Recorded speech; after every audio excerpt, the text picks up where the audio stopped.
You're watching Straight Line with Dan Rogers, President and CEO of Cherry Street Mission Ministries. Hi everyone, and welcome back to Straight Line. I am your host, Molly Elrod, and I am with Dan Rogers today. Dan, it's good to be back with you. Yeah, always with you, Molly.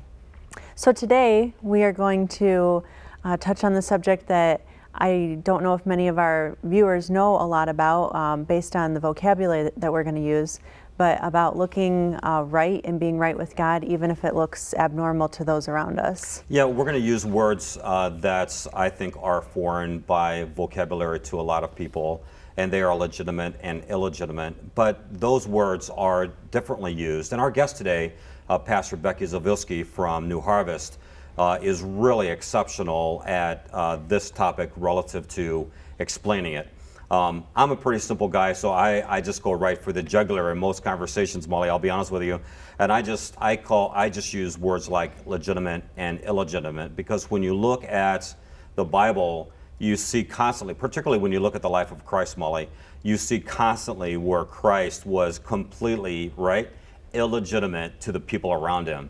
The time that he stopped funeral processions to the time that he made a whip and drove people out of the temple. You can only imagine the shock and the awe of people around him. But Molly, can you also imagine that he had God smiling, right? Like, oh, that's my son. You know, he's doing the thing that I sent him to do. Still today, it is our heritage, and that's what we're talking about today, Molly. Actually, it's our heritage to be illegitimate to man, but legitimate to God. Right. When I hear you say that, it just makes me think of the praise that we are so eager to get from God, but somehow it turns to what we want to project to humans. How does it look to mom and dad, pastor? Is it, looking good in church? But really, is our behavior honoring and pleasing to God? So where do we fall into that trap of we forget, that audience of one? What it means most to God is for us to please him, regardless of what we look like to others. Well, it's difficult, isn't it, Molly? We have learned from day one, I'm afraid, that peer pressure is a pretty palpable issue for us. And so we're concerned about how people view us. And I think the church may have gone a bit too far in relationship to the word relevance. I think relevance is so key, right? I mean, if you can't speak in such a way that people can hear you, then you've got to adjust what you're saying, for sure. But sometimes I think we go too far in being so relevant, so bent to the bent of man around us, that we forget that God is still a straight line. Yeah, that's a dangerous line to cross, because, like you said, using your words, we are looking foreign to God. He's wondering, hey, the things that I've commanded you are right here, and I want it to be a pleasing aroma to the things that I'm talking to God about in my behaviors. And yet we just are so easy to switch. I'm not getting someone's approval, being politically correct, not doing the things in church that we should or shouldn't be doing. That's correct.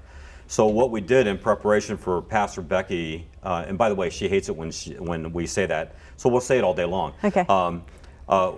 As Becky gets ready to come on studio today, we actually went out and shot this video so the conversation could be framed in such a way that we could understand it. Let's take a look. Great. Innocently, you're standing in the foyer of your chosen place of worship. It's innocent because it's like any other day. You're standing there, service has just gotten out, you're talking with friends, the sun is brightly shining, you're looking around as your friend and you are talking, you're chit-chatting about the service, you're chit-chatting about what you're going to do for the balance of your day, and of course in the periphery of your vision you see familiar people. You see Fred that you golfed with, you see Bob that you've had barbecues and picnics with, you've seen Mary, who was your Sunday school teacher, you see everybody, and it's just a typical day. That's why it's innocent. There's also a visitor there that day, never seen him before, has an interesting look about him, very bright-eyed, very engaging, and you get to thinking to yourself, you know what, if I bump into this guy, we're probably going to have a good conversation, but not really on your radar screen, but you do notice him because A, he's new, and B, he looks like he's really engaging the people around him. Now, you do notice that there's this one elderly lady that's always been in the church with you your entire growing up years. And you see her hobbling out of the sanctuary. And it's very familiar. You've had many conversations with her. You love her. Everybody loves her. She's a sweet lady, but she's hobbling. She's hobbling because she's bent over. She's in obvious pain, and boy, there's nothing you can do about it. And you've thought about it before, and you've talked to her about it before, and you probably would give your right arm if she wouldn't have to be as bent over and in pain as she is, but she is. This new fellow comes over to her. You see it all happening right in front of you. You stop talking with your friend and you begin to watch this story unfold. And this new visitor, this fellow that you thought was so interesting, puts his hand on this elderly lady, says a few words to her, and then instantaneously the pain that you wish she no longer had seems to disappear right in front of your face, and she stands straight up. You're astonished. You're amazed. But you're not being done being surprised, and you're not being done being amazed, because the leaders of the church engaged your new visitor immediately and began to berate him and be angry towards him because he healed in the synagogue and he healed on a day where no work should be done. You hear his quiet voice as he says the thing that you would expect somebody to say. Why should I have waited? Why should this woman who's been bent over these many years be bent over one more day? Now think about that. Think about your heritage as a Christian. Think about your heritage as a church. Because the interesting fellow we're talking about is Jesus. And the woman was the one that was bent over for 17 years. And the church leaders, they were the Pharisees who didn't want the law being broken. I want you to discuss with yourself, if you can, how illegitimate Jesus was that day to everybody around him, but how legitimate he became to you, and how legitimate he was to God. There, that's the ancient path. That's the path that God is calling us to.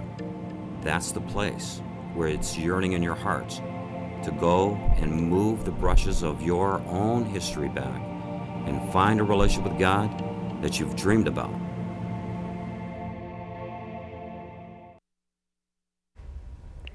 Dan, your words were so powerful when you talked in that video. I did not know what it meant to be legitimate with Christ until I came to Cherry Street. It wasn't in my vocabulary.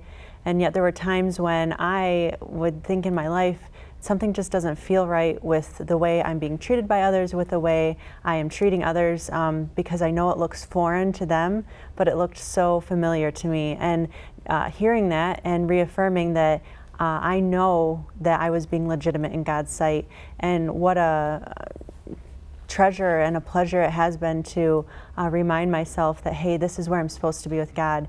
And I think one thing that I've realized is the danger in wanting to be legitimate with people, because it's not pleasing to God. And it's just such a safe and secure place for me now, even though it's difficult at times, but I know to the point of this program, being that straight line is exactly where I want and need to be. So we have with us Pastor Becky, Pastor B, and you're going to help unpack this and divulge a little bit more into what this means and what it should look like for us as people who call us followers of Christ. So welcome to the show. Thank you. So you're going to let us get away with that, Becky? You're going to let us call you Pastor B? It's good. Yeah. Okay. Don't do that, because we'll go and we'll never get back. It's all right. But Becky, you are the pastor of New Harvest over in Oregon, Right. and we're, as Molly said, we're so very happy that you're here with us today. I've had the honor of serving with you at New Harvest from time to time. One of the things I picked up immediately was we had a kinship on a favorite verse. And you can help me. I'm assuming this is a favorite verse for you, but Jeremiah chapter 6, verse 16. Talk to our viewers about that. Sure.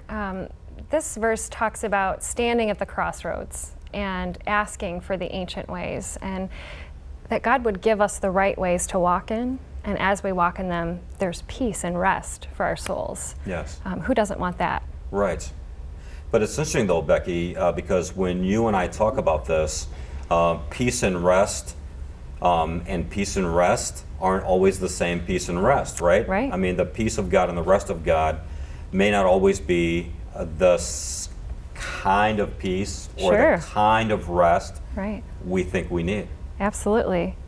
Yeah, I think sometimes we get confused about what it means to be a peacemaker, to be about God's peace in the world. Sometimes we think it's hiding, kind of pulling back, getting out of tricky situations, when in reality, I find most of the time it's God's invitation to step into the middle of a very difficult situation, to interject ourselves there, to be about His business. And so oftentimes being about God's peace in the world puts us in a really hard position, a tricky place, a difficult place. Yeah, no question. So the context of today's show, this whole idea of coming to terms with the reality that the heritage of we as Christians, Molly and Becky, suggests that there is an ancient path, there is an ancient way, and it's called ancient because it's not present, right? You can't have those two synonymous. If you're on a road and God is suggesting there's an ancient way, there is a thought there, isn't there not, that we need to return to something. As you pastor your church in Oregon and you are a member of this body of the faith community in our region, in what ways do you think the church is most challenged to return to an ancient way? Well, that's a great question. I find most of the time in my life and ministry, I find that the church ends up doing a lot of the things that the world is doing. So, strategies that the corporate world has for this and that and the other thing, just kind of engaging and morphing into what the culture is around us. And it's hard to, to go against, what's best practice out there. But that verse in Jeremiah 6 says, when you stand at the crossroads, you ask.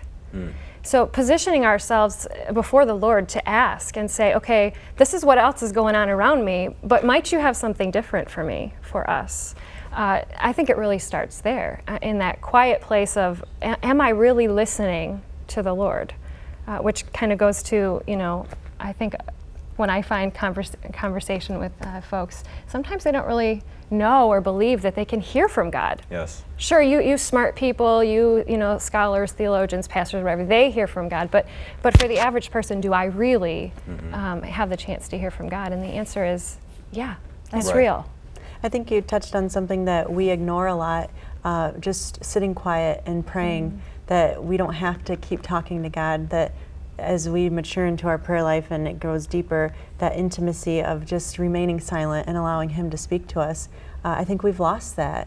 And to your point, oh, God doesn't talk to me. Well, if we keep our minds quiet long enough, He'd absolutely have something to say to us, because He has much more to say to us than we have to say to Him. So how do we train ourselves, to turn off the iPhone, to turn off the TV, to turn off our minds for God to speak to us? Yeah, I'm so glad you grabbed a hold of that. I think that's really the core of the ancient path, is really positioning ourselves before the Lord, who is alive and well and is still speaking to His people, is still building His church, is still getting things done the way that He wants. Yes. If we will, be still, be quiet.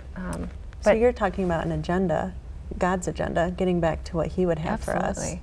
Which a lot of the time is nothing like anything we would dream up. In fact, most of the time it's not. God's so creative. He is. So creative. So. He is. What I love about this conversation is I don't like it. Because I'm action oriented. I believe, and you do too. Don't get me wrong. I know you too, and our listeners and viewers would resonate with us as well. When you're alone with God and you've got that quiet moment, God's like, okay, now go do something, right? That God's not wanting us to hear from Him, but to actually do something about what it is you're hearing. That being said, though, let me tell you what I do like about this conversation. All action starts with exactly what you're saying. If you have not positioned yourself to hear from God, then you won't. and then you're just going to be full of action, but where's the connectivity? Where's God in the activity itself? And we've had enough of that, haven't we? Sure. Just the church just reacting really rather than acting. And so, so let me push into this conversation a bit, all right? So one of the things I like about the book of Luke is if you really want to see, at least in my experience, the behavior of prayer in Jesus Christ, just read the book of Luke. I mean, you could read the entire book from the context of, and he went to pray, right? Right. Of course, in between those moments, he was doing things. One of the things that he did was as Molly and I were talking before you got here, Pastor B, one of the things he did was one time, having heard from God, he made a whip. And he drove people out of the temple, right? Now, I don't think he laid the whip on anybody and was abusive to anyone, right. But the whip certainly made a point, didn't it? Yeah. And what was the point that day, Becky? That they were not about God's business. They were doing something else. Right. So out of the temple, all the coins went flying and all the pigeons went flying, and the people were being scattered abroad. And even the book of John tells us that in the same telling of the story, he stood there all day and wouldn't let anyone come back in. There's an importance of the ancient path also resonating with the fact that there's something that God wants us to do that is going to put us at risk, Becky. Sure. Right? Because following God is full of risk, isn't it? Yeah. In what ways have you seen, in your own decisions, you following God has put you, your family, and your ministry at risk? Yeah, out of that quiet place of trying to listen to God and seek His will, not only for your own life, but for your ministry, for your church, for your work, for your neighborhood, whatever it is. Sometimes God asks us to do things that other people think, that's nuts, that's foolish, why would you do that? And so along with that, you have to be willing to stand there, to stay there and do what God's asking you to do. So people may berate you, they may, try to, shame you or smear your name, so there's all kinds of those sorts of things that you encounter. And you get letters, you get calls, you get this, you get that, people leave your church, whatever it is. There's things that happen as we try to be faithful to what God's asking us to do. Well, what about love, Becky? What about when the church begins to love the unlovable? What happens when the church begins to serve the unservable or the lepers of our community, whether they're registered sex offenders or someone deeply caught up in sexuality in some way, whether it's heterosexual or homosexual? What happens, Becky, to the local congregation when we begin to be illegitimate to the people around us, but legitimate to God? Right. Yeah, and I think of some of my own experiences dealing with those difficult situations. I have found that I get some folks coming from the one side saying, how dare you? You need to stop doing this thing, stop doing this ministry. And then the others who say, okay, you need to love them even more and just don't engage this difficult conversation. When in reality, God is asking us to stand right in the middle of that, to be completely honest about those difficult things, but to also be kind and gracious and loving as we do that. And people don't seem to like it when you live there. It's a place of incredible tension. It's kind of fascinating, we think, I'm going to seek this peace and everything's going to be at ease, and it's like, no, actually living in that moment is oftentimes the most tension-filled place. You have to live in the middle of that disequilibrium as people are demanding of you that you do these opposite things, and to be able to stand there and live there in the middle, as you said, to be legitimate before God, to be that straight line. It's hard. Yeah. It's very difficult. Hey, can I throw something out at you too and get your reactions to it? Now, we didn't talk about this offline, so this is really going to come way over here. We'll see. There's a popular sentiment in the church today that goes like this: love the sinner, but hate the sin. Can I get your reaction to that statement? Well, I've grown up with it and been church baked, if you will, for that.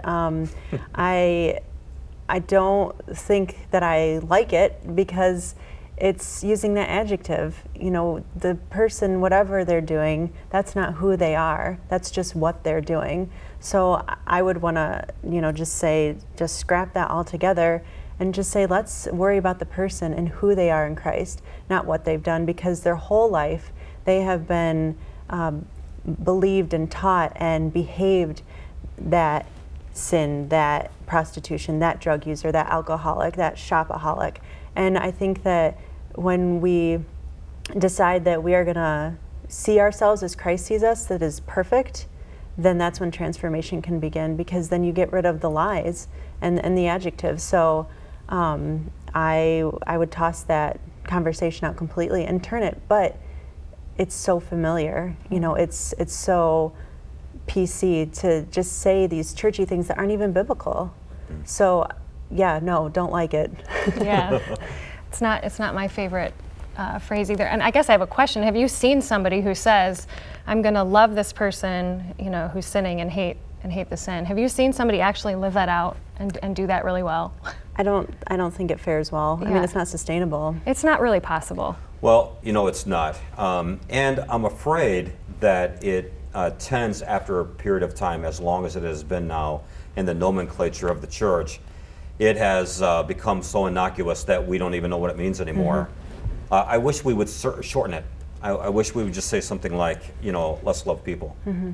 I'm not entirely sure we need to hate anything about what's going on in life, mostly because I don't have a sense of my own life, though I have given God multiple reasons and chances to do so, that he's ever been in hate with me about anything. And in fact, as my Savior, it has been his saving grace, that love, that impeccable, irreversible love that has allowed me to even have a moment's hope that life could get better. There's so much condition on it too. I just feel like there's that stigma, like, well, you're always going to be labeled that, and we'll love you up until a point. If you don't crack that coating of stigma that's been placed on them, you're never going to hone down to the person. And so I think you'll always have that. We really don't love anybody when we choose to treat someone like that. So that's true. Right. You know, what I like about New Harvest is what I like about Cherry Street Mission Ministries. Becky, having served with you and served with your father-in-law, Mike Zabilski, a great fellow and a fellow minister, is you folks have decided to stand in the hell of other people's lives in really substantial ways. And the bravery by which you've done that is pretty impeccable. Could you tell our viewers some of the small ways that you guys have stood and continue to stand in the hell of people's lives? Sure. So most folks in the Toledo area are familiar with Food for Thought. So Don Cheever and company a number of years ago, as they studied the scriptures, as they spent time with God, felt like, you know what, we can do something, and just the way of engaging folks and feeding. So that was a simple thing that started and blossomed into a wonderful way to meet practical needs, where folks, you know, are in need. And so we've given space in our building to Food for Thought as they've grown. So they've had, you know, their warehouse space in our building for a number of years.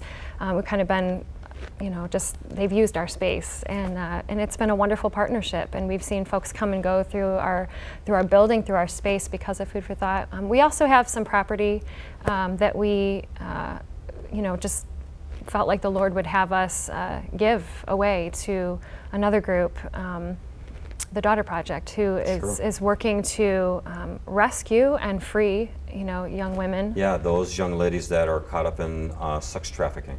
Right. Fantastic ministry, and Pastor Becky Zabilski, and I say that with a great honor. We're so very grateful that you joined us today, and can't imagine what our community wouldn't be without folks like you. As you've watched today's program, let me just encourage you that the way that you engage in community is oftentimes in the most simple and most dynamic ways. Sometimes I think we think too large, and because we think too large, we think, well, there's nothing I can do. There's nothing I can really do about hunger or poverty. There's nothing really I can do about homosexuality, or even heterosexuality that is promiscuous in ways that are destroying lives.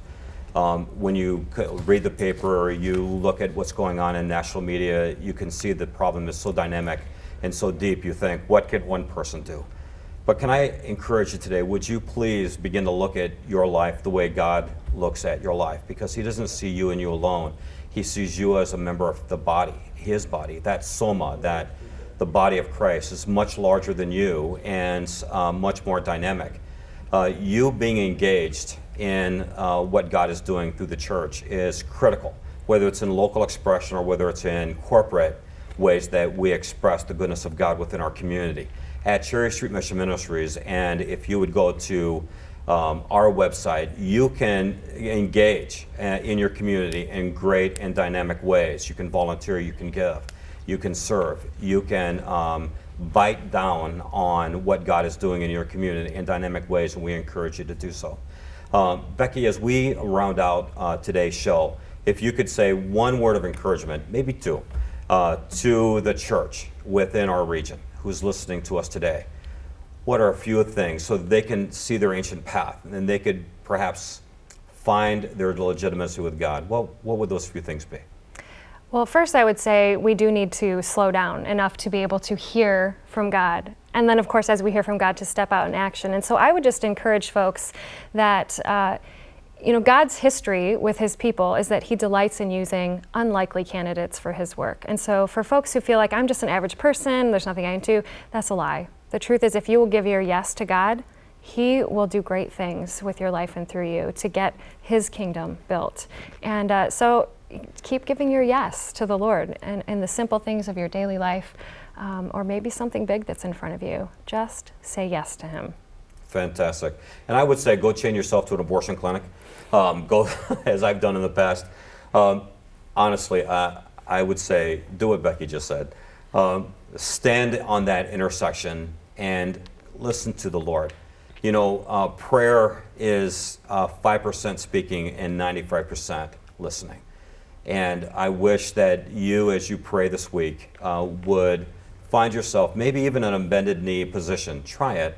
It's not mandatory, but try it. Try to find yourself in some prostrated position before God and open up your heart, open up your hearing to him, understanding that he has far more things to say to you than you have to say to him.